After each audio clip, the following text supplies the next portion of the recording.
¿Cómo andan? Bueno, ya estoy en Buenos Aires, ya llegué, estoy ahora en el hotel en Palermo. Y bueno, mañana es el evento de la presentación de uno de los dispositivos nuevos de Motorola que se presenta acá en Argentina, en Buenos Aires. ¿Cómo andan? En este momento estoy arreglando todas las cosas porque ya vamos a dejar el hotel y nos vamos a dirigir al evento, así que tengo que estar todo listo porque después del evento ya vuelvo para Misiones, pero bueno, voy a organizar un poco, ya voy a dejar todo listo.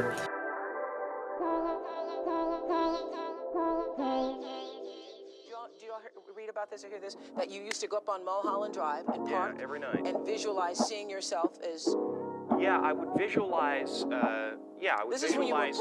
Acá estamos con Iván en la terraza del hotel. Previa presentación del MotoOne. Exactamente, previa presentación. ¿Qué teléfono estás usando ahora? Mate 20 Lite. ¿Pueden ver el video en tu canal? Obvio, como siempre, y comparativos también. Así que ya saben, Tecno Smart. A check for $10 million for acting services rendered, and I gave myself 5 years, or 3 years maybe, and I dated it Thanksgiving 1995. Just before Thanksgiving 1995, I found out that I was going to make $10 million.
Entre las características principales nos encontramos con un dispositivo de una pantalla de 5,9 pulgadas con una resolución de 1520 x 720. Además tenemos un Snapdragon 625 acompañado de un Adreno 506, 4 GB de RAM, 64 GB de memoria interna con la posibilidad de expandir mediante micro SD, 3000 mAh de batería con Turbo Power. La cámara principal es dual, vamos a tener un sensor de 13 megapíxeles y otro de 2 megapíxeles y la cámara frontal es de 8 megapíxeles. El peso total del dispositivo es de 162 gramos.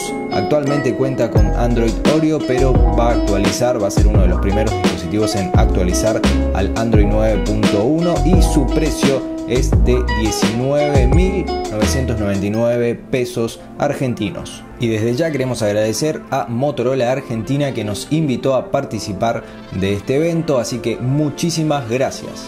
Próximamente esperamos tener el dispositivo para su review correspondiente y ahí les vamos a brindar todos los detalles necesarios y más específicos en cuanto al día de uso y en cuanto a las características de este dispositivo. Nos vemos en el próximo video. Chao.